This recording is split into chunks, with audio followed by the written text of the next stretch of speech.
Today's podcast is sponsored by one of our favorite products, Almond Cow.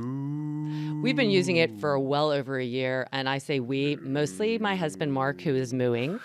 Honey, what are your thoughts about Almond Cow? This is the Moo Man. He's back. I love the Almond Cow because we know how great it is. Anything that you could make a plant-based milk with, you're set. And I just have it. I don't need to make that much. It's just sitting in the pantry. And then when we're ready, I just make it. It takes a minute. Tastes so good. It tastes so good. And for those of you who are thinking about it, let me tell you why. There are no added preservatives, any kind of artificial stuff. You put in it what you want. You can sweeten it to your taste. It is so easy to make, so easy to clean up. And it's pure gold. It really is. And they give you a lot of recipes on the Almond Cow website. You have the recipe, so you don't have to think, you don't have to go anywhere to find it. It's there for you. Yes, we love it so much. So if you're interested in getting your own, go check out the link or just go to their site, almondcow.co, and you can use code LARA, L-A-R-A, for extra savings. Go get yourself one and have fun.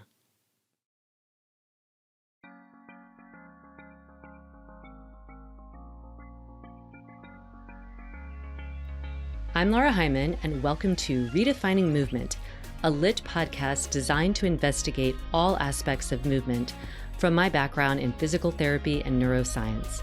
My mission is to help everyone find freedom through smarter movement patterns and compassion for ourselves and others, so together we can live our most uplifted lives, benefiting all beings.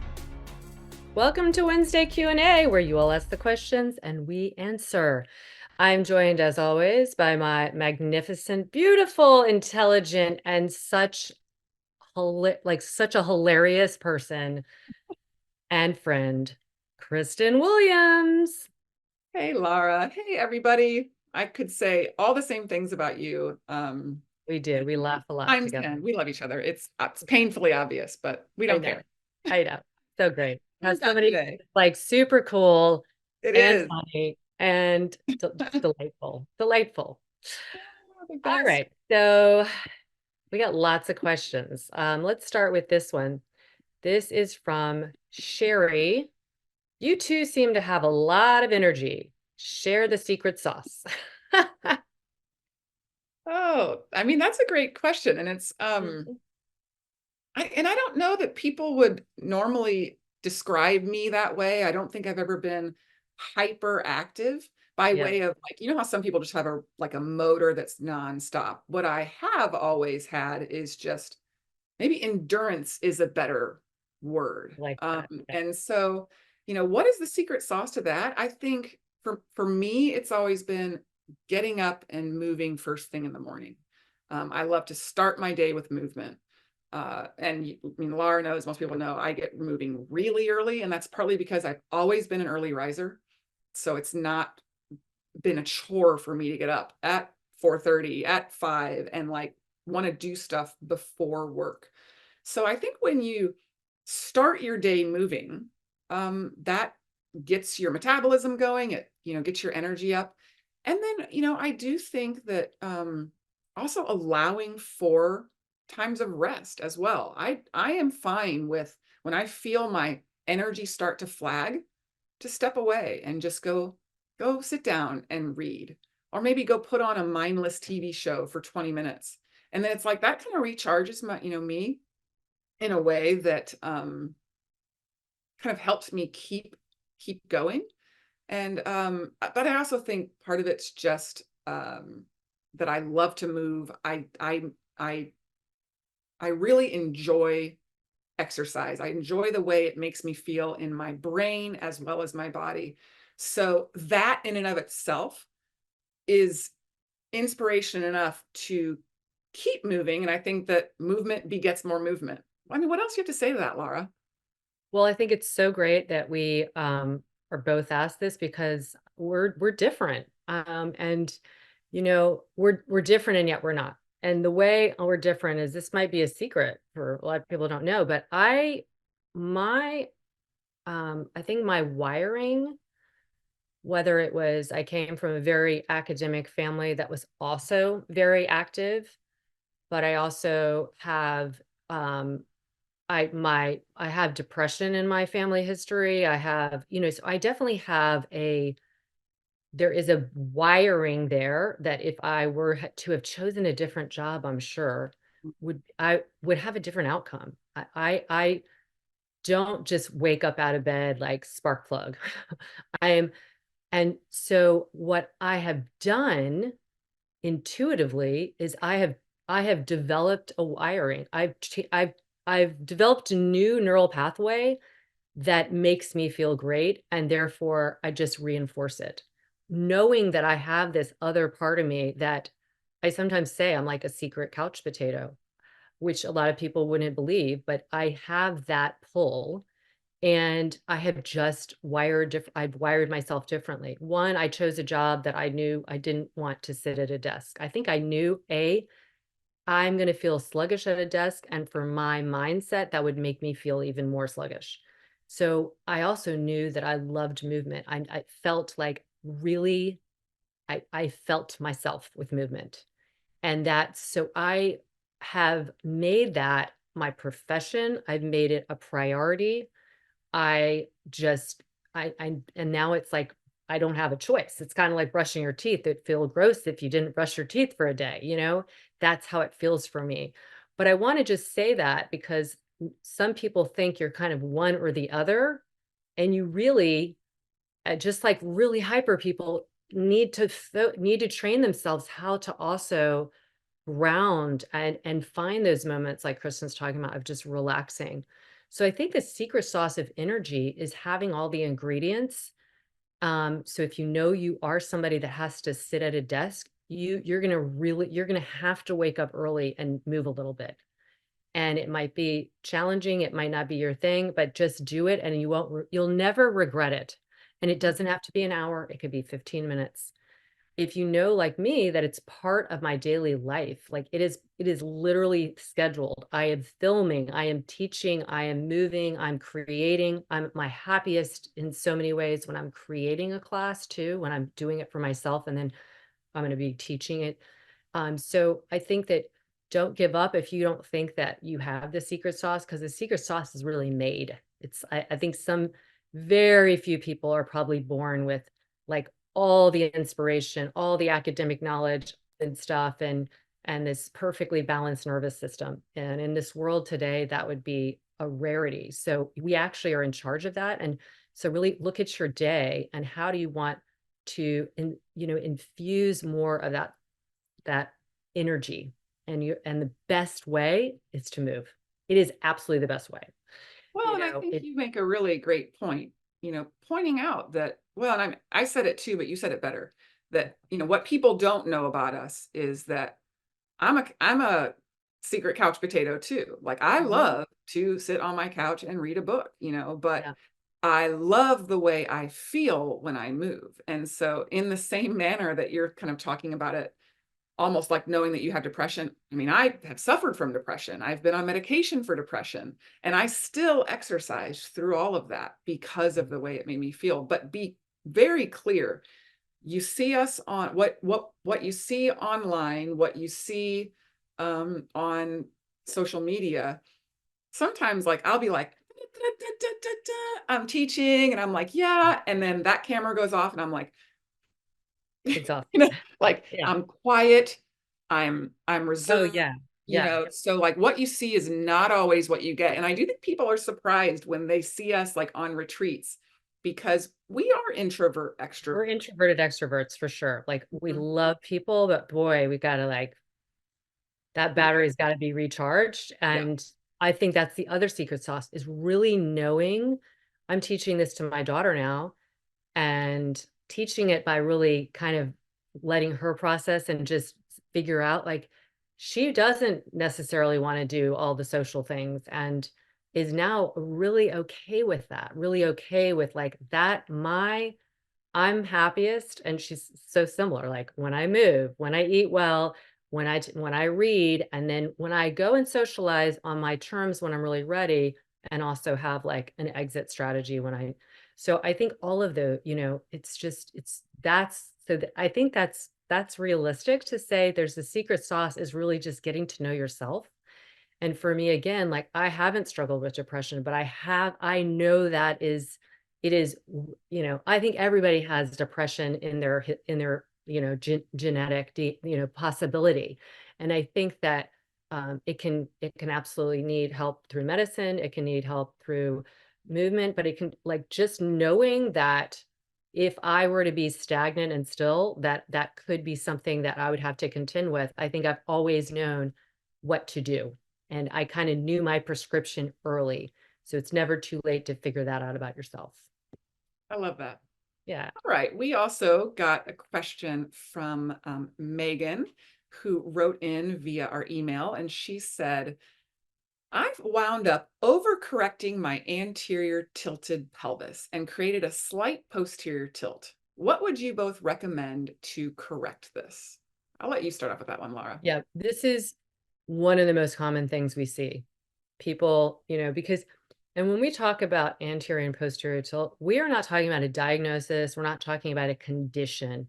We're saying that in your brain mapping, you have habitually found your resting state in an anterior tilted position. And that just means that then when you go to start, you're starting from there. So what that tends to do from a neuromotor standpoint, it tends to, dial down your glute activity, dial down your deep abdominal activity. People talk about shortening the front. Muscles don't get short, but the tissues around there, the fascia does get restricted. So then what people will do is they think, so anterior tilt, again, is where the pelvis is tipping forward. You can think of it like creating a deeper arch in your low back and kind of closing down the space between your pelvis and your thigh. So what they do is they then tip it the other way and almost tuck the tailbone under. You have to look at the pelvis in relationship to what's happening below and above. So when you overcorrect, it'll start to not feel good either, because that's not how what you need to do less of actually tipping the pelvis or tilting it anterior posterior and start to think, well, where are my ribs? Are my ribs in front of the pelvis because I've tipped forward and everything's shifted? Are they behind the pelvis? And then when I posteriorly tilt, I'm really just creating this concavity. So look at the relationship. Where's the head? And just think small. Like I always think, I tell my brain, go into the spine, go right around the spine and just make the spine longer and move the skull back, not aggressively. And then find this position where the sternum, your breastbone, and your pubic bone are kind of aligned. It's easier to do because you're not against a wall to find the triplets. And if you're posteriorly tilting, you're going to feel that pubic bone is going to go forward of the sternum. And that's the signal that you're moving too much. So it's the relationship of what's called the thoracopelvic cylinder that's really going to help. And then finally, look below. What are the knees doing? Because if you lock out your knees, your pelvis tips forward. It has to counterbalance the center of gravity going backward into the knees, so it tips forward. And they often happen hand in hand. People will straighten their knees and their pelvis tips. So kind of get your knees out of it and just start to do posterior, anterior, and then find this kind of balance, and then check in with the ribs above it, and then straighten the knees, not going back in space, but growing taller. Yeah, no, I think that's great. And I think that, like you said, it is common. We see, especially people who've gone through our teacher training and, or even just in our classes, and they get really excited about the anterior. I mean, like they get excited about neutral pelvis. And so people tend to overcorrect. And I see that not just at pelvis, I see this everywhere. My lats are tight. Let me crank on my shoulders, and then the ribs are flying and everything's happening. So first of all, I would just be compassionate to yourself. Like this is not uncommon. And instead of thinking of correcting it, like nothing's wrong with you. Yeah. So know that, all right, maybe you're biasing that way. Well, the first thing is you've recognized it. Kudos to that. And I like to think of, I'm right there with you, Laura, the stack, the cylinder, getting the ribs are so big because they are much more at play than we realize. And so maybe it's not your pelvis, maybe it's your ribs, maybe it's that flare or not, versus an overcorrection. And yes, the knees as well. So I like to think of kind of like a buoyancy and then that lift that you're talking about, that kind of growing taller, because there's a buoyancy we should have in our entire body where you can move through neutral, where there's a range, because we don't need to be rock solid in neutral, any more than we want to be an anterior or posterior. So moving through this mid-range is good. It's normal. Knowing how to find neutral is important, but give yourself some grace that you don't need to fix anything that's broken. You just are probably hyper focused perhaps on the pelvis, and let's look elsewhere, like Laura said. And you might be surprised. I see this a lot. I mean, and I do it. People think that they watch us practice, they think, oh, they always look that way. Hell no, I'm thinking about it the entire time. And I still will watch myself on video and go, holy crap, I got to pull my head back. Like I don't feel it, so I still bias here. So, this constant just awareness that you can create. And now that you've recognized that maybe I'm going here now, then make those little tweaks and change your head, see what happens to your pelvis. Like Laura said, change your knees, see what happens to your pelvis. Because it might be that you need to just kind of fine tune and just create a little bit more lightness in your body. So you're allowing movement while being in a spectrum of neutral. That would be my additional comments. And I think of stable is not rigid. Yeah. Stable is a place that affords opportunity for movement while stabilizing against that, against too much movement. So that really neutral is not like, oh, lock in, people like get into it. It's really like find it so that it creates more stability on down the chain and up the chain. But there's, like Kristen said, there's a buoyancy to it. It's not like you lock in and just hold it. But the more you can find it, the more you can add demand. You can add, demand, whether it's more weight through the body, different positions, planes of movement, ease of getting up, et cetera, et cetera. But it's like she was saying, sometimes I think of the overcorrection when people are rounded in the shoulders, they just push their shoulders back. Then their shoulders aren't feeling that great because they're like extending the humerus too far back. So it's like finding the position where you have more choice and you have, like that it feels good too.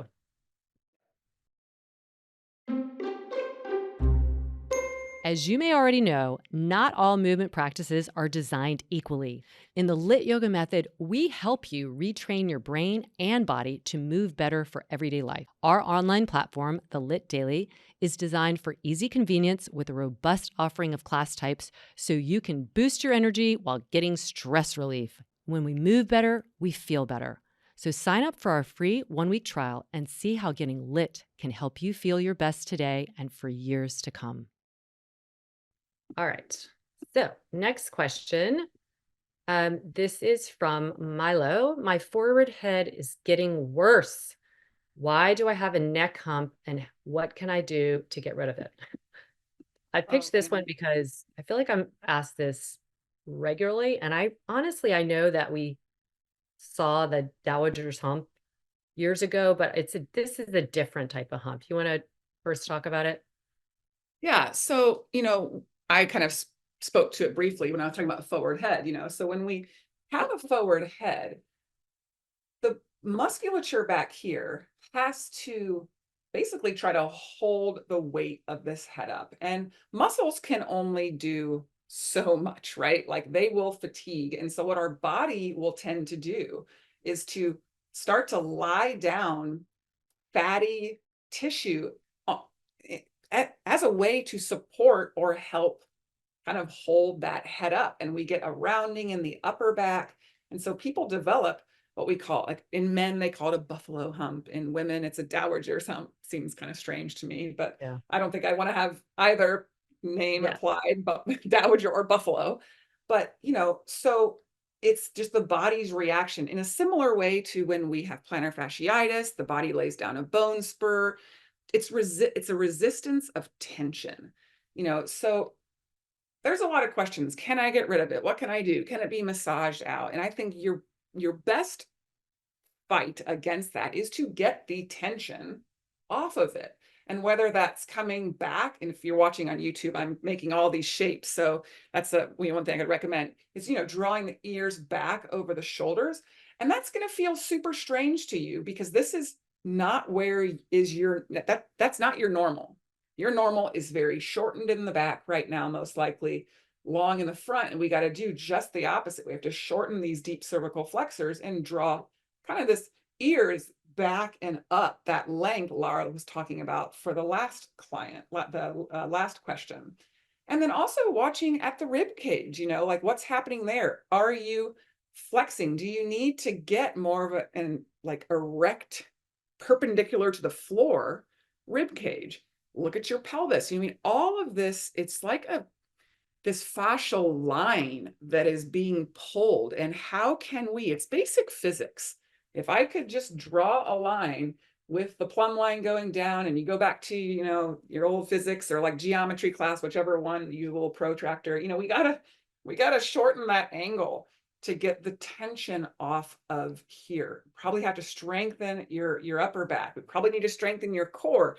It's not going to happen overnight. Don't expect that because, things take time, and it probably took a long time for that to occur.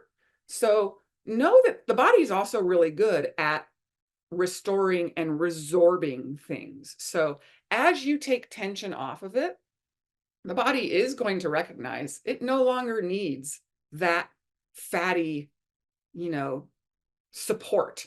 Fibrotic, Yeah. And, it should, resorb that and if nothing else, decrease the appearance of it as you come upright. What else do you have to say to add to that, Laura? Well, I would say, first of all, make sure you go to our posture series because we kind of go from head to toe and back again. And it's one of our most popular series. So take that. But the second thing is everything that she said, and then daily life. So here's a great example. I'm at my friend's house. I'm doing this podcast. If you're on YouTube, you'll see this. If you're not, I'm going to explain it. My laptop is sitting on top of a box because if it wasn't, I would be like this, and my head would be down and forward. So I position it. It's automatic for me to do this because it feels so awkward. I knew I was going to be working at this desk for 2 hours. The other thing, I'm in this chair and I grabbed a towel and I brought it behind so that I can press back into the chair and stay upright. So set your posture up for success, set your energy up for success. Workstation, I can't tell you how important that is. Now I'm not typing. So if I was typing, my hands would be up here. I don't have my wireless keyboard with me. But if you are going to set something up, get a wireless keyboard. So then this is all set up well. But knowing that I'm just sitting here talking, I don't just like stay uncomfortable. I'm setting it up because if I didn't, everything would kind of be going like this. My head would be going forward, looking down, and I would feel that. And just imagine if you've done that year in and year out, that tissue that has been laid down, look at it as just like your body's trying. It's like spackling. It's trying to give you some more support. You're in this position. We can't really hold it well. And so if you continue to set your daily life up where you're going to have more of that alignment, and then in addition, like all the things Kristen said, you're going to have to strengthen your upper back. You're going to have to get the deep cervical flexors and the rest of the core, more dialed in so that you won't feel good sitting like that. That's what the other thing is. The reason why we can have energy and be successful and all of it is we're really setting our day up, our life up, our movement up, our non-movement up as optimal as possible. Knowing that, by the way, there are going to be plenty of moments that we're offline, where we're not as thinking about it, but our body knows and send us signals that we listen to. So have hope. You absolutely can improve that. but it is going to take conscious effort and work. And that's great. I look at that as like, that's life. That's a job to do, and you deserve it. So I love that. Well, these are yeah, great questions. great questions. So appropriate that I had this wonderful setup to show you. But Wow. thank you all. You know, you can write us at support@lityoga.com. We take any questions. You can say it's anonymous. It can be about the whole gamut: energy, movement, mamahood, aging, etc.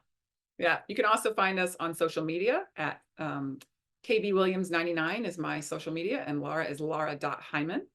And you can also write, directly into our lit method, and they will forward it to us if you can't find us.